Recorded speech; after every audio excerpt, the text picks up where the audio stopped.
Hello. I know it's been a minute. I have been super busy on my other channel. I have been trying to stick to the healthy eating, which takes up a large amount of energy when you have chronic illness. And I wanted to come on here and give you guys an update. Also, I was very discouraged the week before this past week because I had not lost any weight in 2 weeks. 2 weeks. Didn't budge.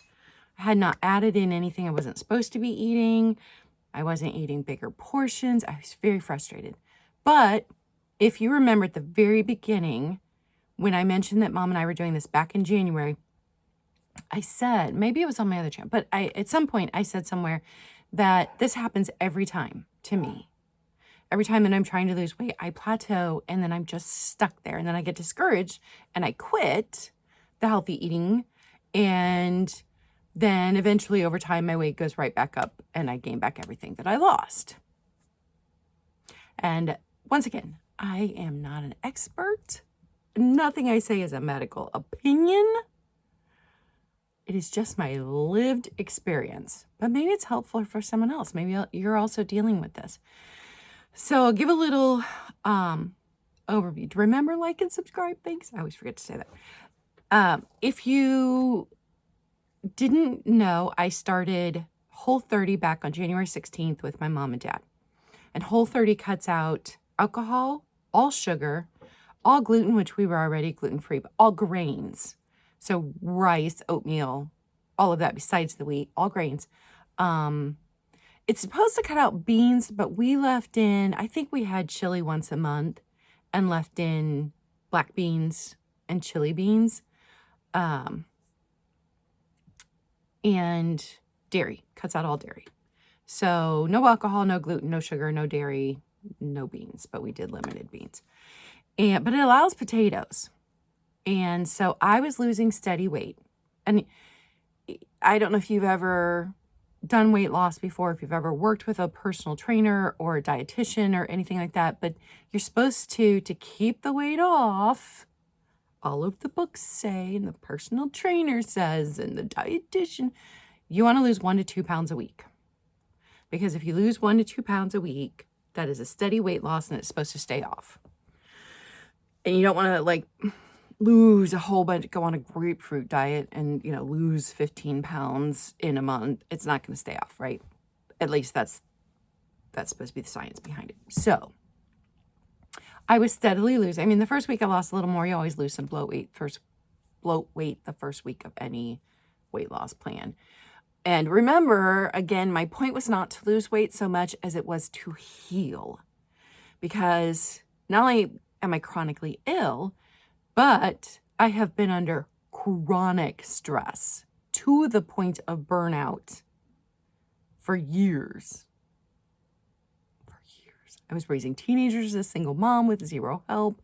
I was running a business. I was dealing with my chronic illness. We were dealing with a house for 5 years that was completely, the whole basement was just mold on mold on mold, which gave me asthma I'd never had before. So I need to heal the body. So yes, I wanted to lose weight. And yes, I had a goal of losing weight, but that was a secondary. That was not my primary goal. Primary goal is to heal. So anytime I start to get stressed about anything, I have to reel it back in. I have to remind myself, I'm here to heal. I have this rare opportunity to move back into my parents', to get a break on my finances for this amount of time. They're really helping me out. When else will I have someone else preparing my meals for me? And Mom's like, oh, it's nobody. Number one, cooking for her family is her love language. She loves to do that. But she's like, I'd have to cook for your dad anyway, even if you weren't here. Now, they do go out to dinner and generally eat leftovers because there's always leftovers, because she grew up cooking we grew up, she was cooking for 7. And it's always been very hard for her to get out of the habit of cooking for so many people. And I have 2 nieces that live here. They just are never here. They're never here for meals. So it almost always turns out to be just the 3 of us. But there are usually leftovers. So even when she's not here, I don't really have to cook for myself. And it's a luxury. Not everybody has that. And, I always said for years, well, if I was one of those rich and famous movie stars and could afford a personal cook, then I would lose weight too. So guys, I'm not gonna not take the opportunity to lose the weight when my mom is cooking for me. But it's a rare opportunity that I am so grateful for, that after having been out on my own since I was 18 and raising my kids by myself for 18 years, because my ex-husband and I split up when my youngest son was born. So I can breathe. Does that make sense? And I'm not trying to take advantage of my parents, and I let them know how grateful I am for this opportunity. And they don't want me to move out yet. They want me to heal. So that's the reason, the point. But then I did get very discouraged, because for 2 whole weeks, I didn't lose a pound. Not a pound. And then it was my mom's birthday. And Barbie, Punk Funk and Junk Barbie, had said, you need to shock your system. And then I remembered all the things Mom and I had talked about when we first started this in January, that what we would change when I plateaued, because we knew it was coming, even though I was upset when I did. So the first thing I did was I ate birthday cake. It was a gluten-free birthday cake. It was delicious. My son is really good friends with a chef. He did all the food for my parents' anniversary party last year. And so he did just an amazing gluten-free cake. And I ate several pieces over the next couple of days. And then we got it out of the house. We gave it to the little bit that was left, we gave to my niece and didn't have it around anymore. But I ate cake. I ate almond milk ice cream that was homemade, Mom had made. So it was lower in sugar than even like the almond milk ice cream from the store. And my nieces bought me some Reese cups. So I ate some Reese cups. And then I had 2 nights of not being able to sleep because my pain levels increased. Because sugar is inflammatory. So cut the sugar back out again. I was afraid that once I ate a little bit of sugar, then I would want to eat all the sugar, and that'd be it. I'd just be like, forget it, I can't do this diet. And I try not to use the word diet. Can't do this clean eating. Diet culture is so ingrained in our brains as women. But I was able to cut it back out with no problem. I was like, no. But it also made me realize I was experiencing less fibromyalgia pain, and I didn't even know it, because you have to have a flare-up to realize you had less pain. Less pain doesn't mean no pain, but I had less pain. So those 2 nights I didn't sleep. Pain kept me up, and I'm like, So cut the sugar right back out again, but it had shocked the system, which is what Barbie had said. The extra calories has shocked the system. And so I talked to her with my mom, and I'm like, you guys don't have to cut out potatoes, but I need to cut out potatoes and see if that makes a difference. And instead, I'm going to add in brown rice. So we did that. Cut out potatoes and added in brown rice. So I haven't had potatoes I think it's a full week now. I have not had potatoes. And didn't eat brown rice every day, but, she had made a delicious stir fry. And then I had it for lunch the next day, and egg foo young with the rice. So I had it 3 or 4 times last week. And got on the scale this morning, and tomorrow morning I will officially be 10 weeks into clean eating. And I had dropped 5 pounds. So when I started on January 16th, I weighed 230. And then I got stuck at 216 for 2 weeks. The scale did not move at all. And this morning, 211. So I've lost 19 pounds since January 16th. And so that is 1 to 2 pounds. That's almost 2 pounds every single week, which is exactly what we want. We want steady, healthy weight loss. So pretty happy about that. My mom's like, your head's smaller. And I'm like, oh my goodness, whatever. And you remember my goal is to get down below 200 before May 17th, my birthday, when I turn 50.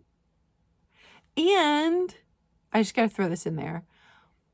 I am going to be live on my vintage channel on May 17th. It is a Wednesday morning. And I'm going to, if anybody sends me birthday cards, I'm going to open birthday cards. I'm not going to do a sale that day. I'm just going to kind of celebrate my birthday, and maybe some special guests will drop in. But my P.O. box is in the description box below. So if you want to send me a birthday card, I will be opening them in May. Yay! Turning 50.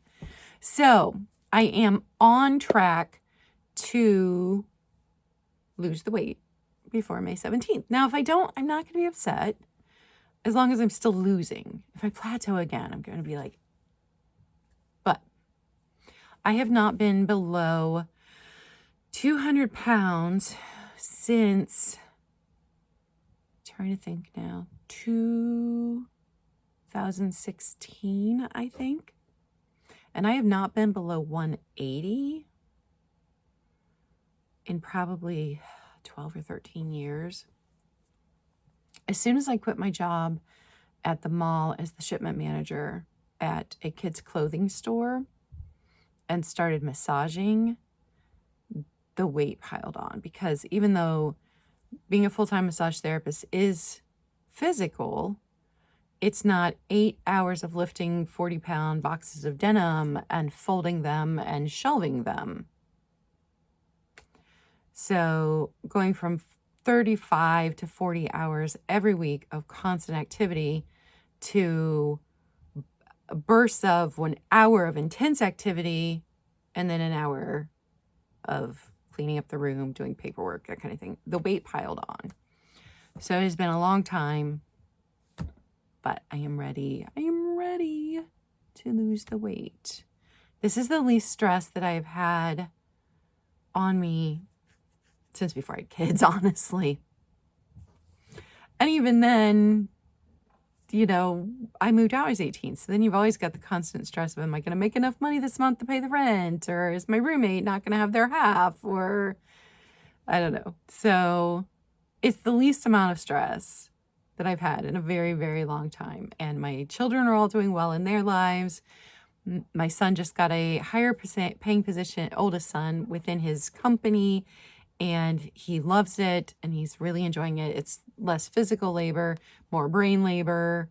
And so he's enjoying the break from the factory floor now that he's in an office job. And my daughter's under some stress, but she's trying to hold out at some changes in her current job until she can find something better. But it's a lot less stress. Like, she's able to pay her own bills. Like, she doesn't need me to help her right now. And then my youngest son is doing fantastic. So I don't have the stress of worrying about my children right now. And my parents are in good health, so I don't have the stress of worrying about anybody in my immediate family being really sick or anything. Financial stress is just going to be financial stress because, you know, I've got a mountain of credit card debt and IRS debt and utility debt for my last place. Like, I've got debt, but business has picked up enough that I am finally able to breathe and start to pay some of the debt down. So I don't even have that stress. So this is the least amount of stress that I have had in like my entire adult life. So that burnout is real. It's awful and creates all kinds of problems, and you get into a cycle where it doesn't feel like you can ever break out of the cycle. You're stressed, so you eat more, or some people drink more. I wasn't a drinker because drink caused more pain. So then moving in here, my parents don't drink at all, so that has been so simple to not have to drink anything. But the sweets was my thing. I would reward myself after a stressful day by sitting down and having a big bowl of ice cream with chocolate sauce or a Hershey bar or Reese's bar, you know? Like, that was how I was coping. And we all know it's not healthy, But at the time when you're going through it and you're so burnt out and you have no idea what you're going to do, you take these little bits of joy that you can, and eating was that little bit of joy for me. And eating is still enjoyable, but it's not a reward for getting through a day anymore. So we eat really full, good meals. And some days the other thing that I started doing, which I forgot to mention, was I started counting calories too and macros. I didn't want to have to do that because that is a little layer of stress for me. But MyFitnessPal saved, I hadn't been on it since 2019. So that's 4 years since I was on it last. And that app saved all my food that I had before. And because Mom uses recipes that I got from her or recipes that I gave to her, a lot of that food was still in there. So the first couple of days relearning the app again after 4 years was a little bit stressful. Gave me a headache the first day, but it's not been that big of a deal to count my calories. So I enjoy the meals now because Mom and Dad and I get to sit down and joke and talk and plan our days or whatever. But it's not a reward because I made it through something stressful. Food is not that reward now. So that's good. So I'm doing okay with that. I'm very pleased with the weight loss. Pleased with less pain. Still got pain, but it is less pain. Not pleased with spring allergies because spring allergies have sprung and they're horrible. If you suffer from allergies, then you know. But that's how the clean eating is going. And I do plan, when I plateau again, to shock the system again. And I'm figuring if I'm plateauing every 7 to 8 weeks, I will be doing that. I will probably stop losing weight again near my birthday. So I will have probably gluten-free birthday cake of some kind. I don't know, but that's a possibility to, if I'm continuing with my weight loss, what I'll just do is count the calories in there for that day. I won't make a big deal out of it, but,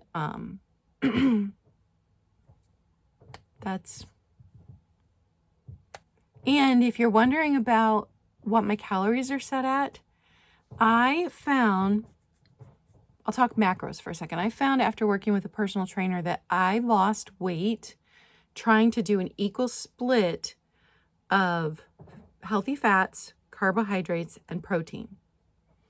I am one of those people that loses weight on a high protein diet. Not everybody does. And my blood type is O, if that makes a difference. I don't know. But I tend to lose weight myself if I am on a small meals throughout the day, high protein diet. So I've been checking my macros through MyFitnessPal, but it asked me what I weighed, how much weight I wanted to lose, and it set my calories at like 1,623. And honestly, there have been a couple days this past week where I struggled to get to 1,200 calories. And I know from past experience that if I eat less than 1,200 calories a day, I feel awful the next day. So I try to keep it between 1,200 and 1,600. I've not gone over the 1,600 since I started counting calories a week ago. But I'm usually just over 1,200.